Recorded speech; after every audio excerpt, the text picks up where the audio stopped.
Bonjour à tous, c'est Jean Lecourt sur sa chaîne YouTube. Aujourd'hui, nous allons parler de l'Hydra 400, le futur drone anti-char de l'armée britannique certainement. Si la guerre en Ukraine a démontré l'importance des petits drones, elle confirme également que des drones beaucoup plus lourds et plus puissants doivent avoir leur place sur le champ de bataille. C'est dans cette optique que la British Army a dévoilé le prototype de son drone Hydra 400 équipé de 3 missiles anti-chars Brimstone. Il était l'une des stars de cette édition 2023 du salon Defense and Security Equipment International DSEI, le drone Hydra 400. Ce dernier avait été dévoilé sur le stand de l'armée britannique British Army. Il se présente sous la forme d'un octocoptère léger et facile à monter, avec par exemple des bras repliables. La présence d'une structure en titanium sur laquelle il est possible de monter plusieurs turbines en fonction des besoins opérationnels permet en termes de rapidité d'avoir un coffre arrière d'une Toyota Hilux suffit pour emporter le drone et le matériel nécessaire et en 6 minutes l'Hydra 400 peut être prêt à décoller. Il dispose aussi d'une propulsion hybride permettant une capacité de levage totale de 400 kg avec 6 turbines, 8 moteurs électriques, 2 sur chaque bras et 2 à 8 turbines d'une poussée de 50 kg, 500 Newton, 3 de chaque côté du drone alimentés par un réservoir central de 120 litres en A1 Fuel. Au niveau offensif, il est conçu dans une optique d'emploi anti-char, via l'emport de 3 missiles anti-chars Brimstone, fixés sur un rail de 14 pouces au standard OTAN. Le respect des normes OTAN ouvre ainsi la possibilité d'employer d'autres munitions respectant également ces standards. Pour rappel, ce missile de 50 kg, 1,8 m de long et 18 cm de diamètre peut détruire n'importe quel blindé ou char dans un rayon de 20 km. L'image ci-dessous représente une idée du concept attendu du Hydra 400. Ce dernier est déployé depuis une Hilux, un véhicule tout-terrain très mobile.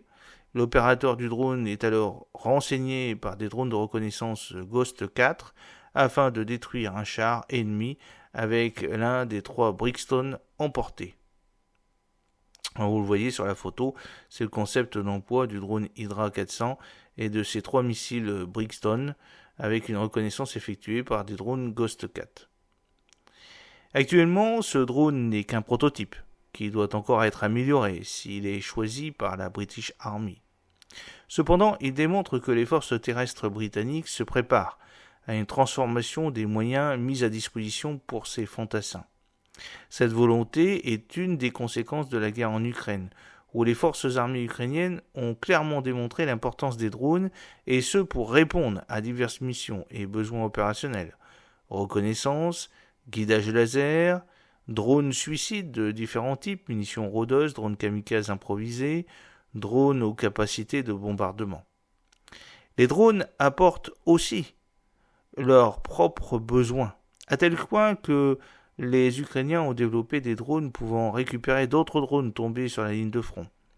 Les drones utilisés ne sont pas spécialement petits, avec par exemple des drones Malloy livrés par le Royaume-Uni, tels que le T-400, capable d'emporter une civière avec son blessé.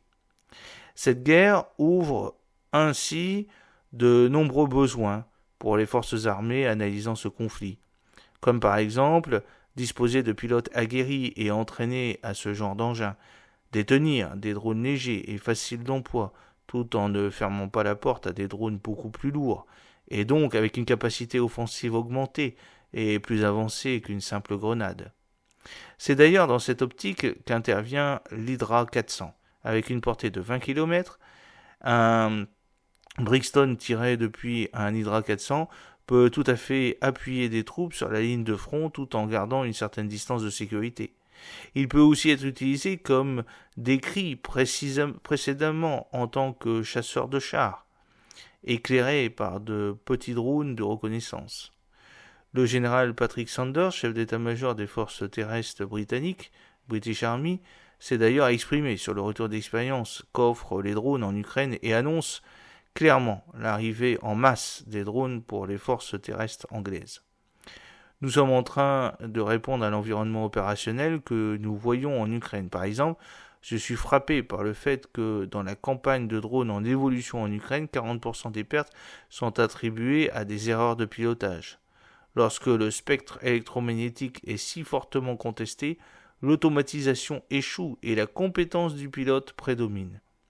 Nous avons besoin de combattants de guerre, qu'ils soient des cyberspécialistes, des pilotes de drones ou des fantassins, pour être plus forts, rapides, plus intelligents et plus résilients.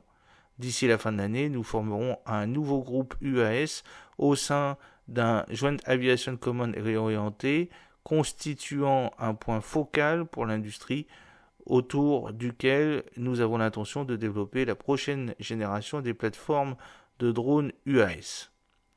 J'espère que cette petite vidéo vous a plu. N'oubliez pas de cliquer sur le pouce pour la promouvoir, de vous abonner si ce n'est pas encore fait, et de partager cette vidéo pour la promouvoir sur vos réseaux sociaux. A très bientôt, fidèlement, Jean-Luc O.